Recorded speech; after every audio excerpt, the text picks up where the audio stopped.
Good morning बच्चों। JCERT के TG school में आपका स्वागत है बच्चों। हम लोगों ने किशोरावस्था की ओर का पहला भाग पढ़ा था।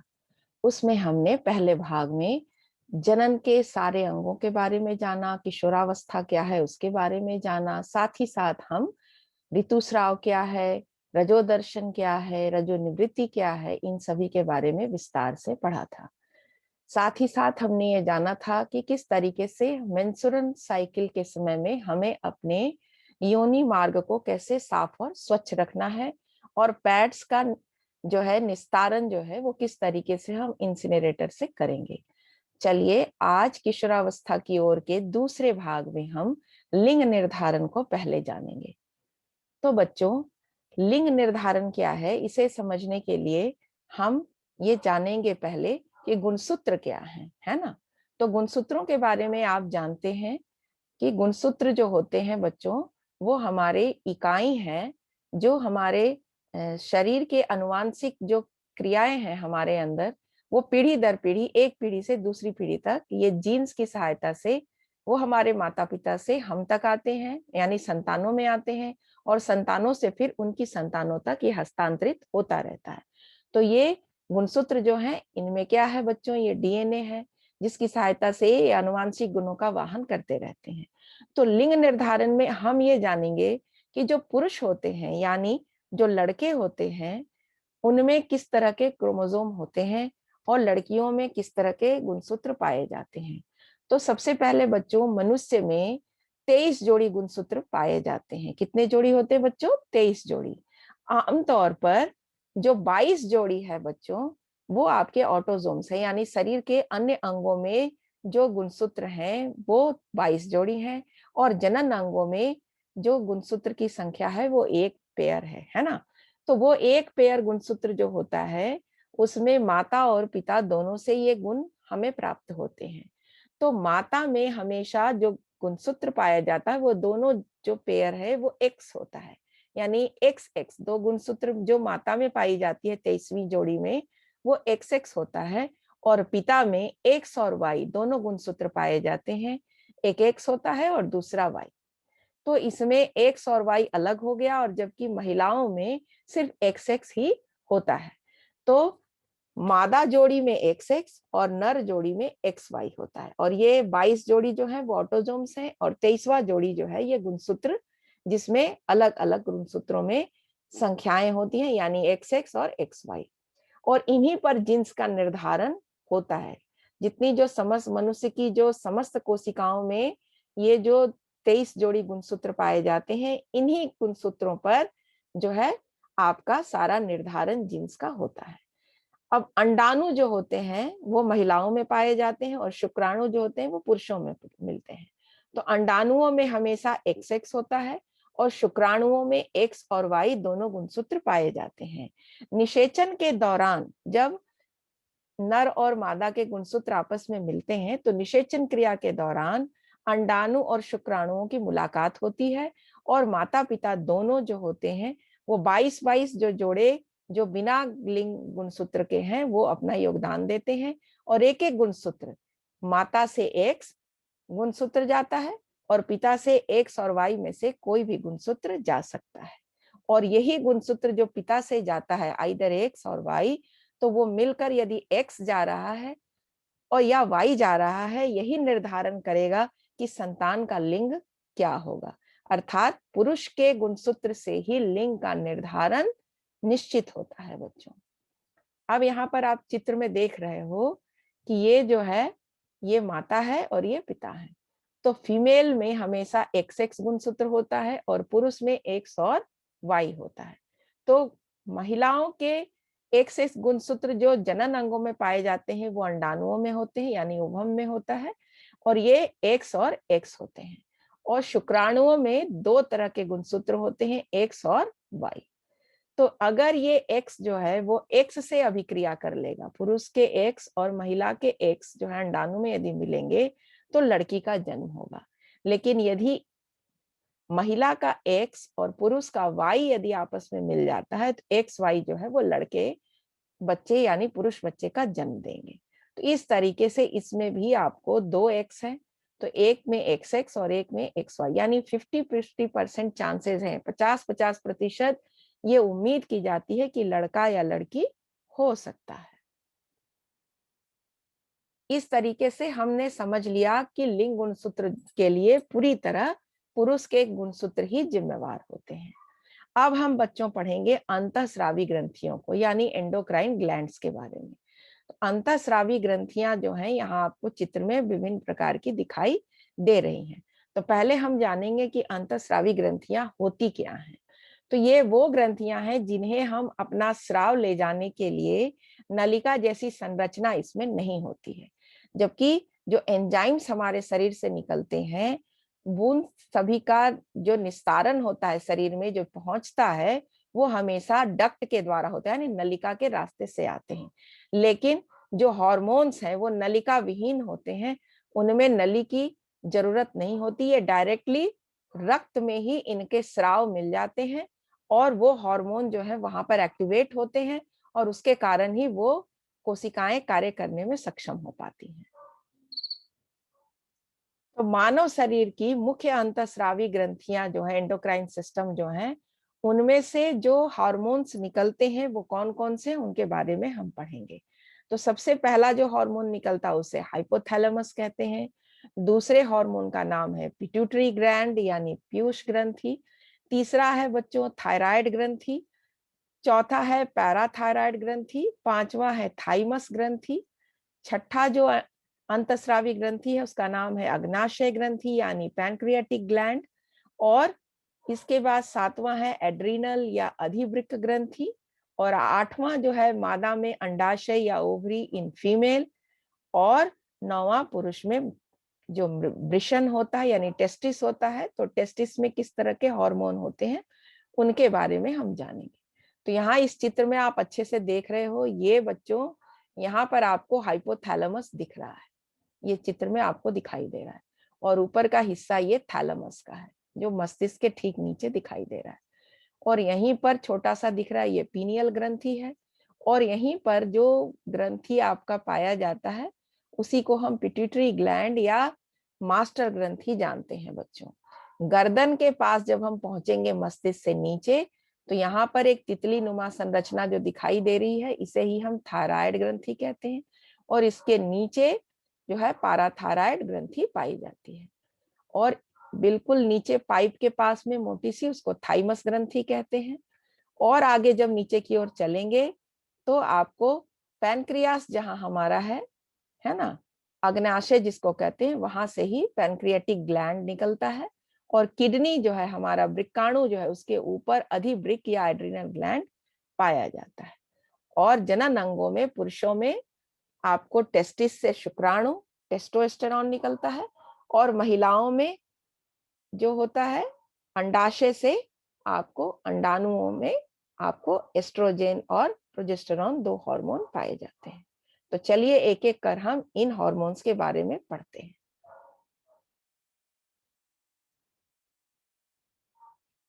सबसे पहला है हाइपोथैलेमस ग्रंथि। यह ग्रंथि जो होता है वो थैलेमस के नीचे स्थित होती है। यह ग्रंथि हमारी मास्टर ग्रंथि अर्थात पीयूष ग्रंथि के कंट्रोल में होती है, इसलिए इसे हम मास्टर ग्रंथि भी कहते हैं। पीयूष ग्रंथि या पिट्यूटरी ग्रंथि जो है वो मस्तिष्क में पाई जाती है। यह मटर के दाने के समान होती है। यह शरीर की सबसे छोटी अंतःस्रावी ग्रंथि होती है और यह सभी ग्रंथियों को कंट्रोल करती है। इसके द्वारा एडीएच यानी ऑक्सीटोसिन या वेसोप्रेसिन हार्मोन निकलता है। प्रोलैक्टिन हार्मोन या वृद्धि हार्मोन स्रावित होती है, इसलिए इन्हें संयुक्त रूप से पिट्यूटेराइन हार्मोन भी कहते हैं। इसके नीचे आपको जो ग्रंथि दिखाई दी थी बच्चों उसे हम थायराइड ग्रंथि कहते हैं। यह ग्रंथि गले में श्वास नली के पास होती है। यह शरीर की सबसे बड़ी अंतःस्रावी ग्रंथि है। इसकी आकृति एच के आकार की होती है। इसके द्वारा थायरॉक्सिन हार्मोन का स्राव होता है। यह भोजन के ऑक्सीकरण और उपापचय की दर को नियंत्रित करता है। और कम श्रवण से, अगर इसका श्रवण कम हो जाए, कम मात्रा में निकलेगा, तो गलगंड रोग यानी कि जिसे हम कहते हैं घेंघा रोग, वो आपको ग्वाइटर रोग हो जाता है। नेक्स्ट है बच्चों पैराथायराइड ग्रंथि। यह ग्रंथि गले में थायराइड ग्रंथि के ठीक नीचे स्थित होती है। इस ग्रंथि में पैराथॉर्मोन हार्मोन स्रावित होता है। यह हार्मोन रक्त में आपको पाया जाता है। जब रक्त में ये जाता है तो कैल्शियम को बढ़ाता है, यानी कैल्शियम के एब्जॉर्प्शन को बढ़ाता है, और यह विटामिन डी की तरह कार्य करता है। और इस हार्मोन की कमी से ऑस्टियोपोरोसिस हो जाता है, क्योंकि कैल्शियम का एब्जॉर्प्शन ठीक से हमारा शरीर नहीं कर पाता है। अगली ग्रंथि का नाम है थाइमस ग्रंथि। थाइमस ग्रंथि को हम प्रतिरक्षी ग्रंथि भी कहते हैं। इससे थाइमोसिन हार्मोन का स्राव होता है। यह हृदय के बिल्कुल समीप पाया जाता है, इसलिए इस हार्मोन की कमी से हमारा प्रतिरक्षा तंत्र जो है बच्चों, यानी जो सुरक्षा तंत्र है, वो कमजोर हो जाता है। इसके बाद जो ग्रंथि पाई जाती है उसे अग्नाशय ग्रंथि या पैंक्रियाटिक ग्लैंड कहते हैं। यह अग्नाशय के अंदर से निकलने वाली ये ग्रंथि है। यह अंतः और बाहरी दोनों ग्रंथि इसमें, यानी एक्सोक्राइन और एंडोक्राइन दोनों ग्लैंड्स इसमें होते हैं। यकृत के बाद जो दूसरी बड़ी ग्रंथि है ना, वो आपको यही ग्रंथि है। इस ग्रंथि को में आपको लैंग हैंस यानी लैंगर हैंस के द्वीप पाए जाते हैं। इसमें अल्फा और बीटा कोशिकाएं होती हैं, जिनमें अल्फा कोशिकाओं से ग्लूकागोन हार्मोन का स्राव होता है, जो रक्त में ग्लूकोज के स्तर को बढ़ाता है, जबकि बीटा कोशिकाओं से इंसुलिन हार्मोन का स्राव होता है, जो रक्त में ग्लूकोज की मात्रा को कम करता है। तो एक जो है वो ग्लूकोज को आपको स्टोर करता है, और दूसरा जो है शरीर में ग्लूकोज, रक्त की मात्रा में ग्लूकोज की मात्रा ना बढ़े इसका ध्यान रखता है। तो इसकी कमी से क्या हो जाता है बच्चों, आपको अगर इसका स्राव ज्यादा हो रहा है, इंसुलिन की कमी हो जाए, तो हमें डायबिटीज यानी मधुमेह नामक रोग हो जाता है। अगली ग्रंथि का नाम है बच्चों एड्रिनल ग्रंथि। इसे अधिवृक्क ग्रंथि भी कहते हैं। यह किडनी के ऊपर स्थित होता है। यह ग्रंथि संकट क्रोध के दौरान सबसे ज्यादा इसका स्राव होता है, ये सक्रिय हो जाती है। इस ग्रंथि के बाहरी भाग को कॉर्टेक्स और जो भीतरी भाग है उसको मेडुला कहते हैं। कॉर्टेक्स से कॉर्टिसोल हार्मोन और मेडुला से एड्रेनल हार्मोन का स्राव होता है। अगली ग्रंथि का नाम है पीनियल ग्रंथि। यह ग्रंथि अग्र मस्तिष्क के थैलेमस भाग में स्थित होती है। इसे तीसरी आंख भी कहते हैं। यह मेलेटोनिन हार्मोन का स्राव करती है, जो त्वचा के रंग को हल्का करता है। इसके बाद हमारी जनन ग्रंथियों में जो है दो प्रकार के हार्मोन्स निकलते हैं। जनन ग्रंथियों में नर में टेस्टोस्टेरोन जो शुक्राणुओं का निर्माण करते हैं, और मादा में एस्ट्रोजन जो अंडाणुओं के निर्माण में सहायक होते हैं। इससे प्रोजेस्टेरोन हार्मोन जो है वो निकलता है। पैनक्रियाटिक ग्लैंड जो है यह एक मिश्रित ग्रंथि है ना। इसमें आपको, जिसकी लैंगर हैंस की द्वीप कोशिकाओं में अल्फा और बीटा कोशिकाएं जो होती हैं क्रम में ग्लूकागोन और इंसुलिन हार्मोन का स्राव करती है। ग्लूकागोन शरीर में शुगर की मात्रा को बढ़ाकर तथा इंसुलिन जो है बढ़ी हुई शुगर को कम करके रक्त में शुगर की मात्रा का नियमन करते हैं। इस हार्मोन की कमी से आपको मधुमेह नामक रोग होता है बच्चों।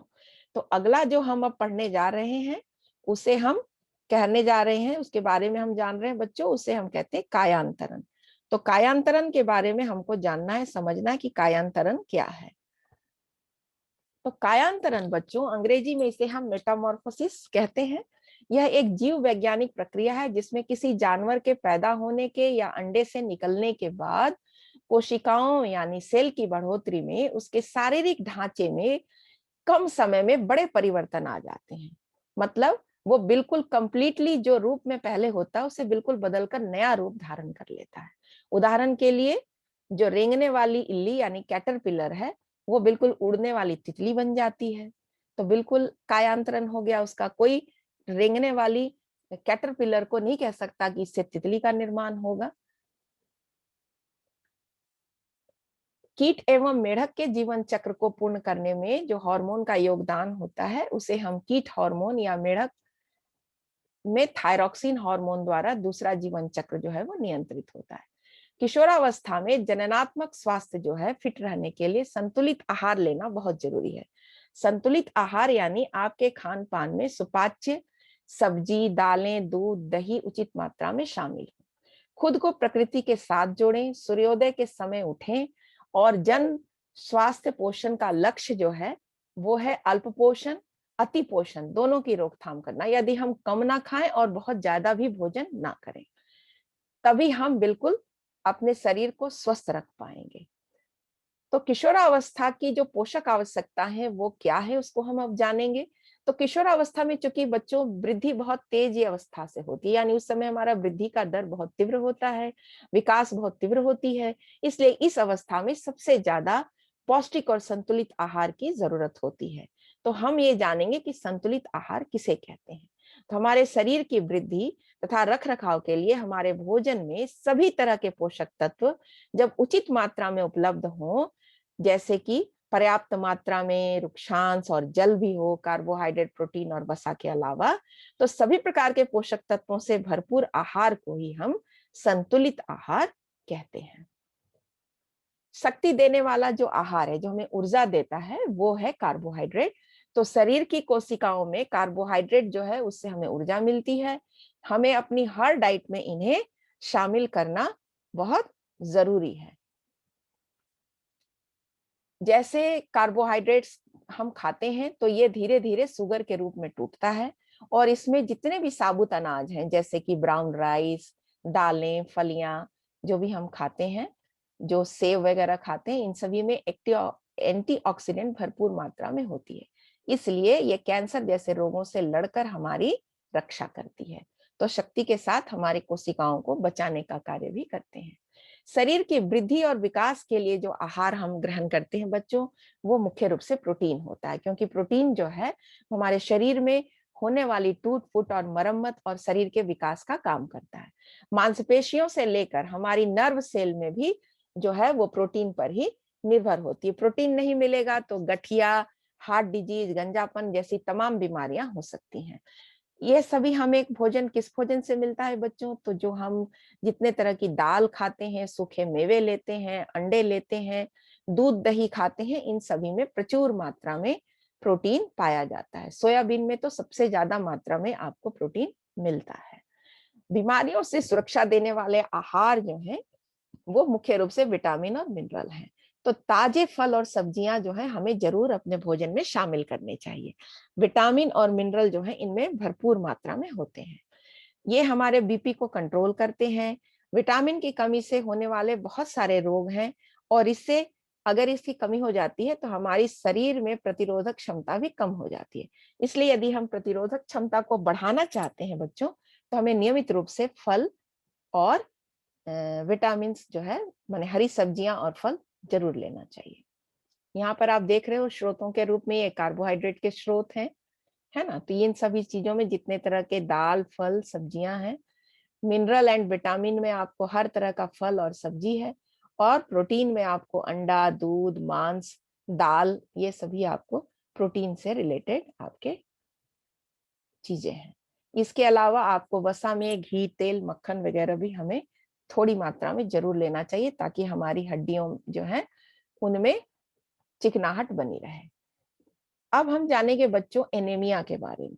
एनीमिया किसे कहते हैं? तो जिस व्यक्ति को एनीमिया होता है उसके शरीर में हीमोग्लोबिन की कमी हो जाती है।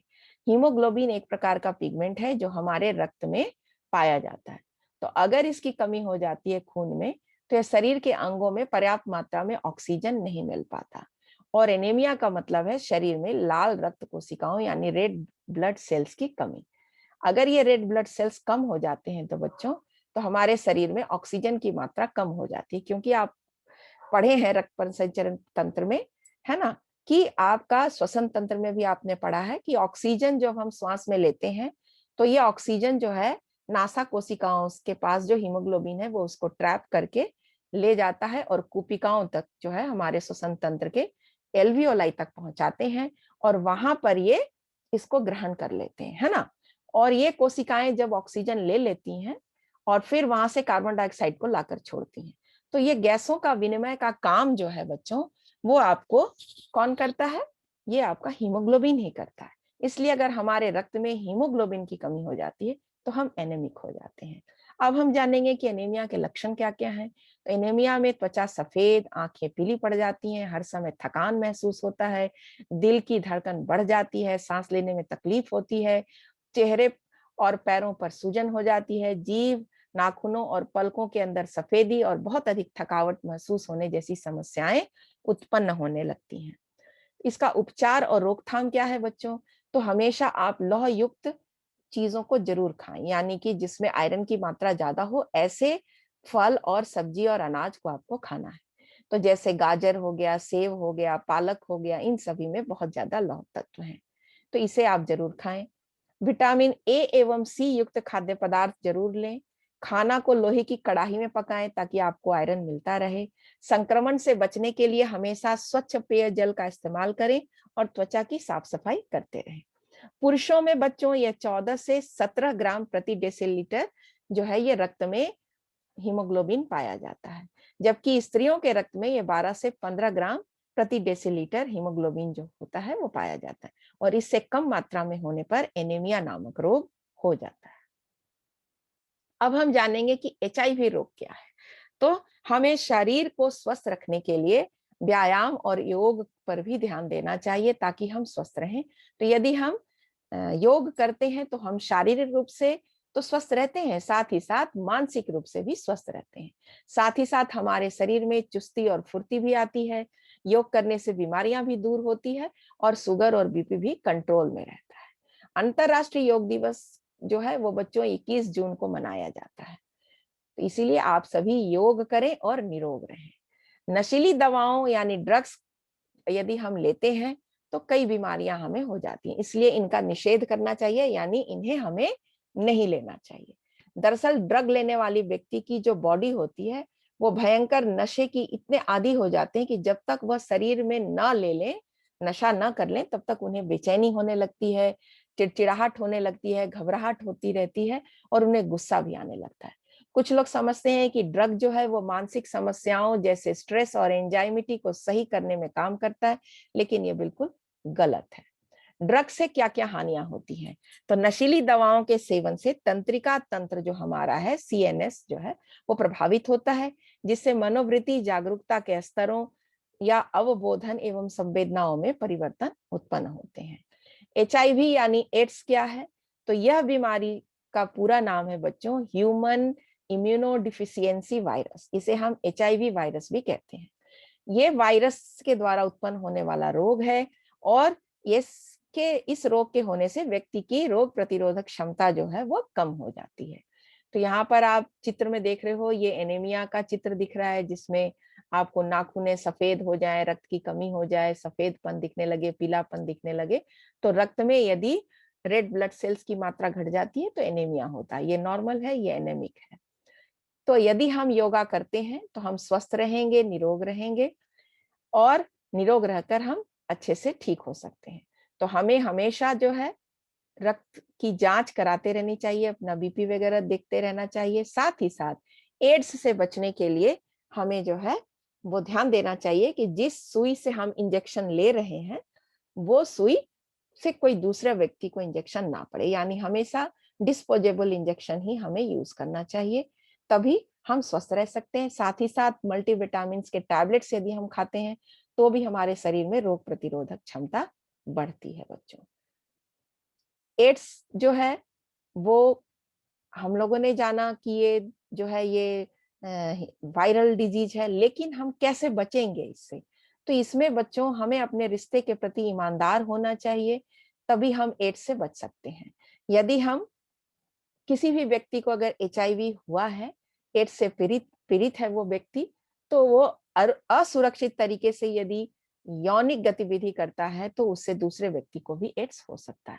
यदि हम खून चढ़ा रहे हैं किसी व्यक्ति को, तो किसी एड्स वाले व्यक्ति का खून अगर हम चढ़ा देंगे तो हो जाएगा, या जिस सिरिंज से चढ़ा रहे हैं अगर वो सिरिंज हमने ठीक से स्टरलाइज नहीं किया हुआ है, अगर उससे चढ़ा दिया गया तो उससे भी किसी को एड्स हो सकता है। सामान्य सुइयों का इस्तेमाल एक से अधिक बार नहीं करना चाहिए। तो अगर हम इन सभी चीजों पर ध्यान देंगे तो हम एड्स से बच सकते हैं। तो बच्चों आज हमने जाना कि लिंग निर्धारण क्या है, अंतःस्रावी ग्रंथियां कितने प्रकार की हैं, हीमोग्लोबिन की कमी से एनीमिया नामक रोग होता है, और जो एड्स है वो वायरल डिजीज है। और यदि हम सुरक्षित रहना चाहते हैं तो इन सभी चीजों पर ध्यान दें ताकि हमें एड्स ना हो। तो बच्चों, आपको ये वीडियो कैसा लगा? अगर ये वीडियो आपको पसंद आया है बच्चों, तो आप इसे लाइक और सब्सक्राइब जरूर करेंगे।